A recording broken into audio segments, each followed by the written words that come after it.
Haben Sie sich auch schon mit Blick auf die fortschreitende Digitalisierung gefragt, wie Sie gerade jetzt auf die Bedürfnisse Ihrer Mitarbeiter und Kunden reagieren können? Dann habe ich heute zwei wichtige psychologische Tipps für Sie.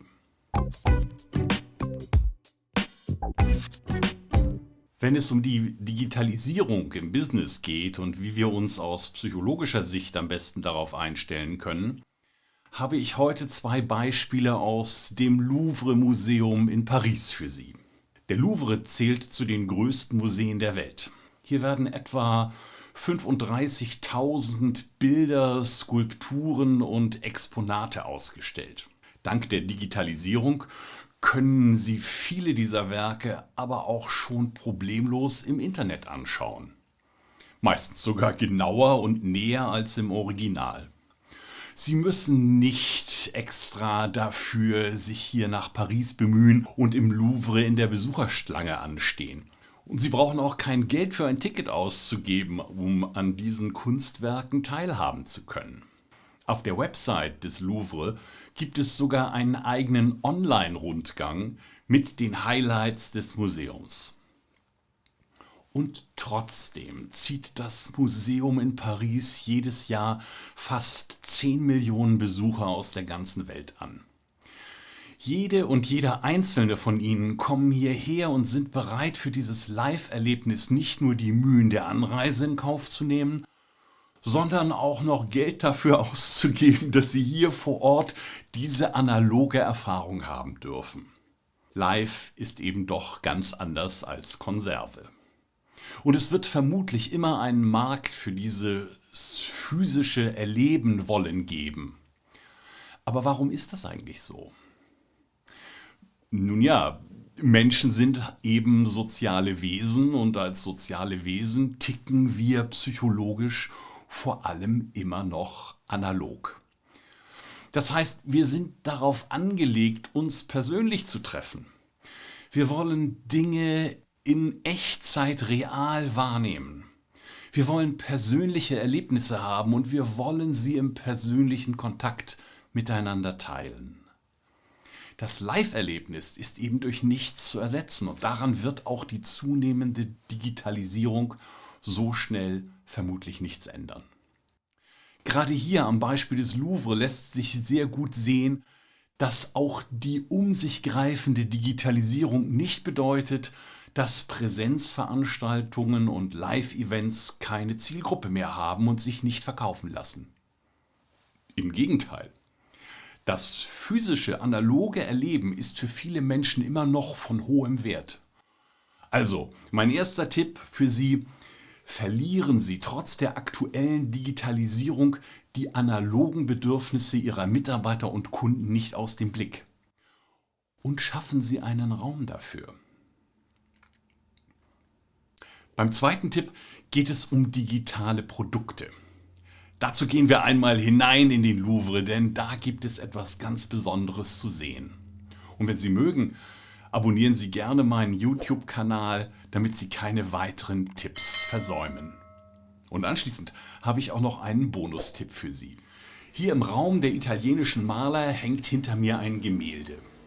Es wurde vom italienischen Maler Paolo Cagliari Mitte des 16. Jahrhunderts gemalt. Und weil Paolo Cagliari aus Verona stammte, wurde er meistens nur Paolo Veronese genannt.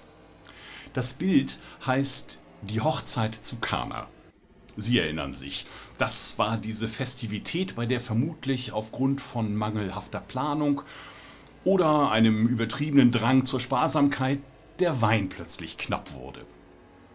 Zum Glück war unter den Gästen ein gewisser Jesus von Nazareth, der sich offenbar mit solchen logistischen Engpässen auskannte und dann mal schnell ausgeholfen hat, indem er das Wasser in Wein verwandelte. Ich bin mir ziemlich sicher, dass der gute Paolo Veronese ziemlich lang an diesem Werk gearbeitet hat. Und er hat vermutlich einen recht großen Aufwand damit betrieben. Denn es ist fast 7 mal 10 Meter groß.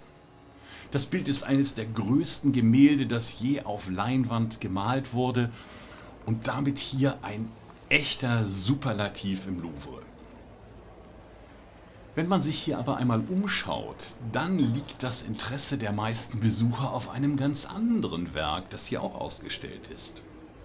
Dieses Bild wurde ebenfalls von einem italienischen Maler im selben Jahrhundert gemalt. Aber dieses Werk ist nicht einmal einen Quadratmeter groß. Und trotzdem ist es eines der Superstars hier im Louvre.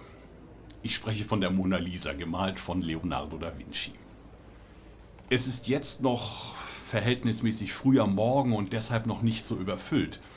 Aber Sie sehen schon anhand der Absperrungen hier ganz gut, dass man vor diesem Werk auf ganz andere Besucherströme eingerichtet ist. Auf unseren Business-Kontext übertragen heißt das, dass man nicht immer mit dem größten, dem auffälligsten oder dem spektakulärsten Produkt oder der innovativsten Dienstleistung am Markt erfolgreich sein muss. Deshalb mein zweiter Tipp zur Digitalisierung für Sie: Sie müssen nicht unbedingt auf vermeintliche Superlative setzen, um in Ihrem Business die Nase vorn zu haben. Vielleicht schaffen Sie ja stattdessen mit einem kleinen, exklusiven Nischenprodukt eine ganz besondere Attraktion für Ihre Zielgruppe. Und ich hatte Ihnen ja auch noch einen Bonustipp versprochen, auf den ich hier im Museumsshop gekommen bin. Dort werden nämlich auch keine digitalen Artikel wie zum Beispiel der Museumskatalog zum Download oder vielleicht eine DVD mit den Skulpturen in 3D angeboten. Denn offenbar wollen viele Besucher einfach etwas Handfestes, Analoges zum Mitnehmen haben. Dabei wird dann auf geschickte Weise ein analoges Produkt genutzt, um weitere Artikel zu vermarkten, die mit dem eigentlichen Werk gar nichts direkt zu tun haben. Das können Sie eventuell auch gut auf Ihren eigenen Bereich anwenden. Und deshalb ist mein Bonustipp für Sie: Sie müssen nicht ausschließlich in die Digitalisierung und den Ausbau neuer digitaler Produkte investieren. Es kann durchaus sinnvoll sein, zu überlegen, ob es in Ihrem Unternehmen nicht bereits analoge Produkte oder Dienstleistungen gibt, die Sie transformieren oder weiterentwickeln können.